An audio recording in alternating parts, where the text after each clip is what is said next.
झज्जर शहर के PWD rest house में भाजपा कार्यकर्ताओं की बैठक लेने पहुंचे पार्टी के राष्ट्रीय सचिव ओम प्रकाश धनखड़। झज्जर पहुंचने पर भाजपा के राष्ट्रीय सचिव ओम प्रकाश धनखड़ का पार्टी कार्यकर्ताओं की तरफ से जोरदार स्वागत किया गया। मोदी सरकार के 11 साल के कामों को लेकर पीडब्ल्यूडी रेस्ट हाउस में भाजपा कार्यकर्ताओं की एक कार्यशाला का आयोजन किया गया, जिसमें आगामी कार्यक्रमों को लेकर रणनीति बनाई गई। इस मौके पर पीडब्ल्यूडी रेस्ट हाउस के प्रांगण में पेड़ लगाकर पर्यावरण बचाओ का भी संदेश भाजपा के राष्ट्रीय सचिव ओम प्रकाश धनखड़ ने दिया। इस अवसर पर ओम प्रकाश धनखड़ ने कहा कि केंद्र सरकार के 11 साल के कामों को लेकर हर मंडल और शक्ति केंद्र पर सभा होगी और हर बूथ पर भी कार्यक्रम होंगे और बुजुर्गों के आयुष्मान कार्ड भी उन तक पहुंचाए जाएंगे। और इसके अलावा 21 जून को योग दिवस हर मंडल पर मनाया जाएगा और 6 जुलाई को श्याम प्रसाद मुखर्जी का जन्मदिन आ रहा है और उनके जन्मदिन पर भी हम हर मंडल पर मनाने वाले हैं। इस कार्यक्रम के माध्यम से केंद्र सरकार की 11 साल की उपलब्धियों और विकसित भारत के संकल्प को हम लोगों तक लेकर जाएंगे और 29 जून को प्रधानमंत्री नरेंद्र मोदी की मन की बात को भी सुनेंगे और उसी दिन श्यामा प्रसाद मुखर्जी को हर बूथ पर श्रद्धांजलि भी दी जाएगी और उसके साथ साथ मां और पिताजी के नाम वृक्षारोपण भी किया जाएगा। प्रधानमंत्री को लेकर राहुल गांधी द्वारा दिए गए सरेंडर वाले बयान को लेकर पूछे गए सवाल पर भी बोले भाजपा के राष्ट्रीय सचिव ओम प्रकाश ने कहा कि पता नहीं राहुल जी को कब बोध होगा कि हमेशा उन्होंने ऐसे ही बयान दिए हैं, जिस कारण उनके स्वयं की छवि खराब होती है और एक मैच्योर राजनेता के जो बयान आने चाहिए वो मैच्योरिटी का अभाव लगातार उनके बयानों में दिखाई दिया है। इस समय सारा देश और सभी दलों के लोग एक साथ हैं और जब इंदिरा गांधी लड़ रही थी तब अटल जी उनके साथ खड़े थे और इनको ऐसे बयान देने नहीं चाहिए जिस देश में इनका सम्मान बढ़े, लेकिन हमेशा इनके ऐसे बयान आते हैं जिससे अपारगता और मैच्योरिटी शो करते हैं, जिससे उनकी छवि का ही नुकसान होता है। लेकिन उनको इस बात का पता नहीं कब बोध होगा या उनको सिखाने वाले जो लोग हैं वो कब उनको सही बातें सिखाएंगे। राहुल गांधी के चंडीगढ़ दौरे को लेकर और कांग्रेस कार्यकर्ता के 1 महीने में संगठन बनाने के दावे को लेकर पूछे गए सवाल पर बोले ओम प्रकाश धनखड़, अगर ये संगठन बना लेते तो राज्यों में इनकी इतनी बुरी हार क्यों होती और उनके इतने सालों का यही अभाव उनकी पार्टी को ले डूबा है।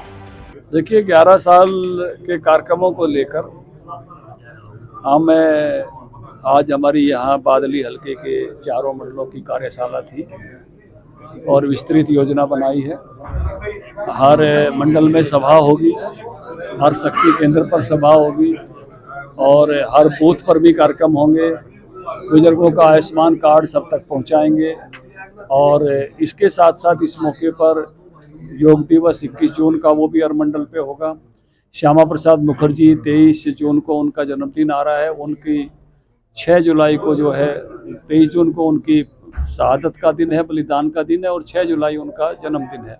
तो उनका 6 जुलाई का जन्मदिन भी हर मंडल पे हम मनाने वाले हैं और उसके साथ साथ योग दिवस भी हर मंडल पे और 11 साल की सभा भी हर मंडल पे और हर शक्ति केंद्र पे भी 39 शक्ति केंद्र है। बादली हलके में 39 सभाएं जो है वो 11 साल के कार्यक्रम, जो 11 साल की उपलब्धियां हैं वो लोगों के बीच में लेके जाएंगे और जो विकसित भारत का सपना है वो भी लेकर जाएंगे और सेवा का एक काम हर आदमी तक पहुंचाने का, इसमें आयुष्मान कार्ड हमने चुना है 70 साल से ऊपर बुजुर्गों का, वो हर व्यक्ति के हाथ में पहुंच जाए, इसको काम करेंगे। 29 जून को मन की बात भी आ रही है तो वो सुनेंगे। उस दिन श्यामा प्रसाद जी को हर बूथ पर श्रद्धांजलि भी देंगे और उसके साथ साथ माँ और पिताजी के नाम जो है वृक्षारोपण भी करेंगे। 2-2 पेड़ हर कार्यकर्ता, हर व्यक्ति जो शामिल होना है वो लगाएगा। सिंदूर को लेकर लगातार राजनीति हो रही है। राहुल गांधी का अभी बयान आया है कि प्रधानमंत्री को लेकर कहा है उन्होंने कि नरेंद्र सरेंडर के नाम से बयान दिया है उन्होंने कि राष्ट्रपति के जो अमेरिका के उनके दबाव में आकर उन्होंने ऐसा है कि पता नहीं इनको कब जो है ये अपने इसको कहेंगे कि बोध होगा राहुल जी को। हमेशा इन्होंने ऐसे बयान दिए जिनकी इनकी अपनी ही छवि खराब होती रही है। एक मैच्योर राजनेता के बयान जो आने चाहिए उस नाते से वो मैच्योरिटी का अभाव लगातार इनके बयानों में दिखाई दिया है। सारा देश एक साथ है, सब दलों के लोग एक साथ हैं और इस समय में देश के साथ खड़े होना। बार बार इनको ये बात ध्यान भी कराते हैं कि जब इंदिरा गांधी लड़ रही थी तो अटल जी एकदम उनके साथ खड़े थे और इस समय भी सब दलों के नेताओं ने विदेशों में जाके बताया है भारत के पक्ष को। लेकिन इनको भी मैं तो यही कहूँगा कि इनकी परिपक्वता बढ़े और ऐसे बयान देना शुरू करें जो देश में इनके बयानों से इनका सम्मान बढ़े। हमेशा इनके बयान इस प्रकार के आते हैं जो अपरिपक्वता, इमेच्योरिटी शो करते हैं और उससे उन्हीं की छवि का नुकसान होता है। उनको इस बात को पता नहीं कब बोध होगा, या उनके जो सिखाने वाले लोग हैं वो उनको कब सही सही बात सिखाएंगे। धनखड़ साहब, आज राहुल गांधी हरियाणा के दौरे पर थे। चंडीगढ़ में कांग्रेस कार्यकर्ताओं की बैठक भी ली है, एक महीने में संगठन बनाने की बात भी हो। भैया अगर ये संगठन बना लेते तो सब राज्यों में इनकी बुरी हार क्यों होती। उनके इतने सालों का यही अभाव उनकी पार्टी को ले डूबा है।